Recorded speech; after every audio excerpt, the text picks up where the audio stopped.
Okay, so when you come into this, your orders and your batch setup, they go hand in hand. Okay, so first thing you want to do is Johnny calls you and says, "Hey, Chris, we got a 300-yard pour, for the wall, or whatever it's for." Then you put in the customer's always going to be Johnson, and then we'll put in the mix for the wall, and then we'll type in 300 here, enter, and the maximum load size is always going to be 9. Each truck can only use 9 yards. And this job site requires a 4-inch slump, and you always want on the job. Okay, once you have this, you then go and click on your notes, and then you would type in this is for the wall, how many yards per Johnny, and you'd put a bunch of asterisks next to it. After you type in your message, you would put a couple asterisks next to it, so that way they could see on there, that's for the notes. And then you continue, and you hit batch setup right here. Okay, and then that takes you immediately to the batch setup page, and it fills in your blanks. Okay, so now as you can see, we don't have a truck number, and you always have to have a truck number. So we got 401, 2, and 3, and there will be more. Okay, so 401. Okay, and you'll put in the truck driver, whoever's driving that truck. If you could we'll just put driver for now. Okay, sequence is always the same.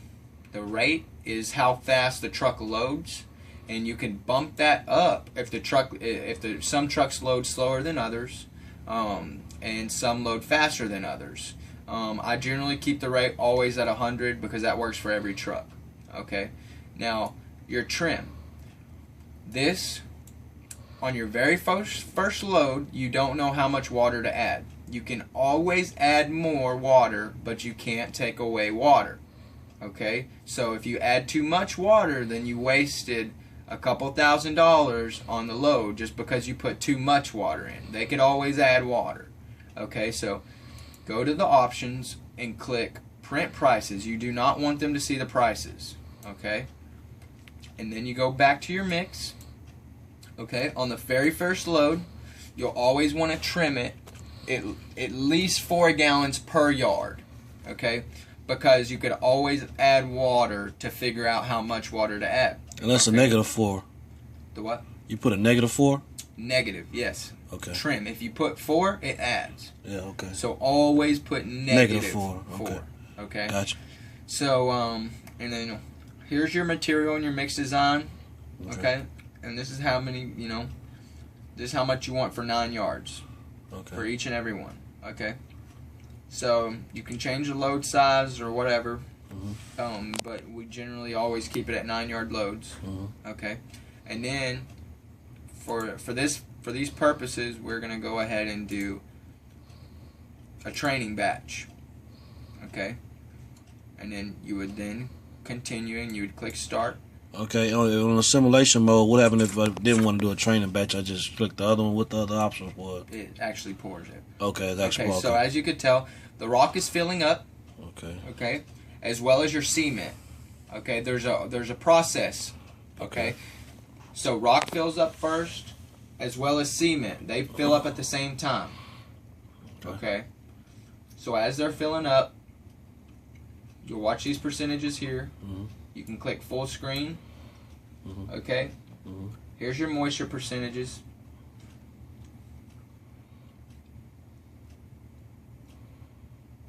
So you can see 100.5, 98 point. So it's still filling up. It's jogging there. There's different feeds. Okay, jog. Okay. Fast. It's got fast feed, jog feed. What's the difference? It's got fast feed, jog feed, and timed feed. Okay. And I'll explain those after. Okay, cool. Okay, the fly ash went over. Okay, so when this happens, they tell you the material tolerance fly ash is over by 80.5 pounds. Okay. Okay. Now, in your material section with your sand, rock, cement, fly ash, as well as water, you have 1% that you can get out of tolerance by, or variance. Okay, so on smaller mixes, 1 pound can be a huge different than on a 9-yard load of 1 pound. The variance is completely different. So what you want to do is you want to reread scale, reread scale, reread scale, reread scale, and then you want to accept the error. Okay, what that does is that trains the machine to tell it, hey, I went over by this much, I need to slow down next time. Okay, this machine is a baby and it's brand new. So this machine learns off what you do. Okay, go ahead and pause that. Okay, so like I was saying, the machine is a baby, it's brand new, so the machine learns off of what you do. So every 3 drops, and by drops I mean every time, you know, we have a different, you know, load is a drop. So the sand will load out, the rock will load out, cement, and that means 1 drop, 1 drop, 1 drop. So then the machine takes these 3, okay, and gets an average after the 3rd drop, and it averages them every 3 drops to get closer and closer and closer. Okay, so now that with that being said, okay, now everything's loaded up, correct? Everything here is loaded up besides the water. So you come up here and you hit load.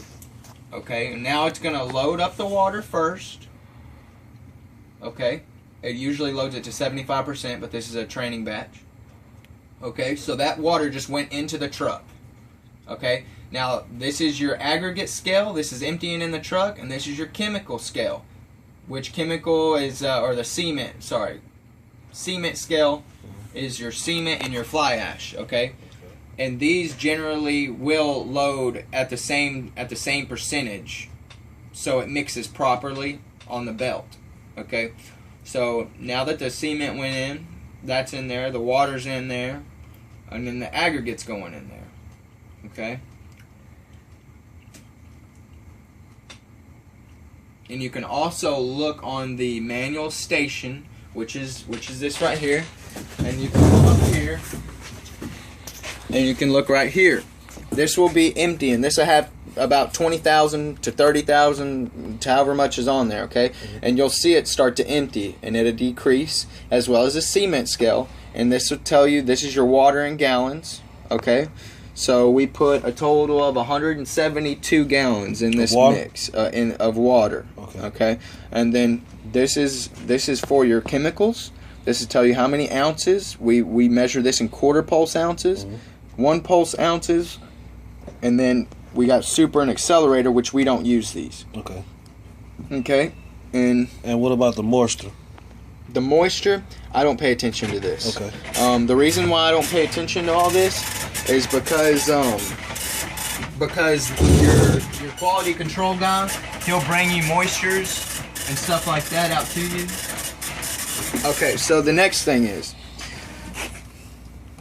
whenever your scale, you know, if you've been batching and your scale is out of tolerance or whatever, has like 40-50 pounds on it, as well as a cement scale, you need to double press Ag 0 or cement 0, okay? But then you got to keep in mind that you're throwing your scale out every time you do this by a little bit. Okay, so only do this after you've cleaned it and you've made sure that you've done everything to get any material off of the scales. Okay, so that's recalibrating the scale? Yes. Okay, so we have aggregate feed 1, which is door 1. Okay, you have door 2 and door 3. Okay, now if you're facing the plant, you'll see door 1, door 2, and door 3 that open up. Okay, so these feed the material onto the scale. Okay, so the material is above the scale and it has 3 doors. Okay, 1, 2, and 3. Okay, this is generally rock, this is generally another material, and this is generally sand. Okay, that will change as you pour different mixes. Okay, so in order to feed rock, you feed rock, and then you'll watch the aggregate scale go up on any 3 of these. Okay, and then now we have cement feed 1 and 2. Now these are the same, but there's 2 augers on the silo. Okay? What you mean by augers? Augers are what they turn up the silo, and they drop onto the scale. Okay. Okay, so they're just augers that spin, and then they drop the material onto the scale. Okay. You have fly ash. Okay, that's another cementitious material. Okay, we use cement and we use fly ash as our cementitious materials here at this plant. Okay, you have aeration, an air blower. These, at the beginning of the day or just before a pour, I always like to just leave these on for a minute or two. And what this does is these shoot air into those silos to help fluff up the material in case it starts to stick or anything like that. Okay, so I usually like to keep those on for a little bit. Okay, and then now you have your chemicals. Okay, we only use these 3 chemicals. We will be getting these maybe later on. I'm not sure yet, but until then we don't use these 2. Okay, and then you have batch abort. If there is an emergency, which I've still never had to use this button, but if there is an absolute catastrophe where you have to press batch abort, that will dump all the material out and you'll waste all the material. But it needs to be, reasonable catastrophe. You have your air compressor. This whole plant is operated by air and air valves and hydraulics. Okay, so without your air compressor, then the plant will not run. Okay, you have water feed, which you just hit this button here, and you have to hold it down for about 7 seconds generally. 10 seconds for the cold. Look up. Okay, so that feeds out water. Alrighty, and then you look here, and you'll see your gallons. How many gallons we just put out? 44 gallons. 44 gallons. Okay, so right here. Okay, so we have reset centers. So back up just a little bit where you can see. Okay, so now this resets the counters. Okay, so you just press this and it clears out how much water you use. You need to do that after every truckload. That way on the ticket it doesn't say you use more water. Water to cement ratio is the most important thing in mixing with concrete. Okay, now onto this side. Okay, you have aggregate open 1 and open 2. Okay, this is to your scale. So all the material that you have dropped from your aggregates, okay, is now on the scale. Okay, so what you need to do is you can open these 2, okay, and that opens up the scale. And then first, before you do that, you need to start the belt. Okay, and the reason being is because you need the belt turning before you start dropping material on that belt, because then the belt's going to get bound up right there with all that weight on it, with all that dead weight, without it moving first. So what you want to do is you want to start the belt, and you'll hear a 7-second bell.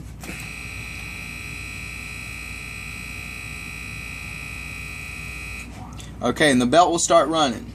Okay, and then you can then open your doors 1 and 2. And as you get closer to within 1,000 pounds or so, start vibrating. This is the aggregate vibrator right here. Okay. Now you have aggregate closed 1 and closed 2. This is to your scale. You open the doors, and now you need to close the doors. So shut the doors off. Okay.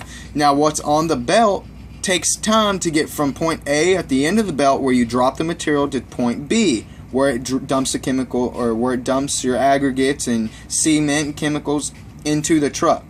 So you need to leave the belt running for a couple seconds and then stop the belt. Okay. In order to get someone's attention, if someone's out underneath the plant or anything like that, hold stop belt. Okay, and okay, that's how you buzz the alarm. Alright, now next thing, cement open. Okay, this opens up the cement scale, this vibrates the cement scale, this closes the cement scale. Okay, in order to tell if you have any weight on the cement scale, look up here, and this will tell you if you have any weight on there. Okay, now generally this stuff will be between positive 20 and negative 20, and this would be positive 20, negative 20. Okay, that means you just need to get up there and clean it, and I'll show you how to do that. Okay, so now these are your chemicals. Okay, you have your chemicals here, and this discharges them. Okay, each chemical. Okay, we don't use this one. We don't use this one. Okay, not until maybe later on. Okay, now if you want to look over here, you can see your chemicals. Okay, And so the chemicals will be filled up, and once you hit discharge, it'll just release these chemicals in here. Okay, now that's that. And then go ahead and stop that video.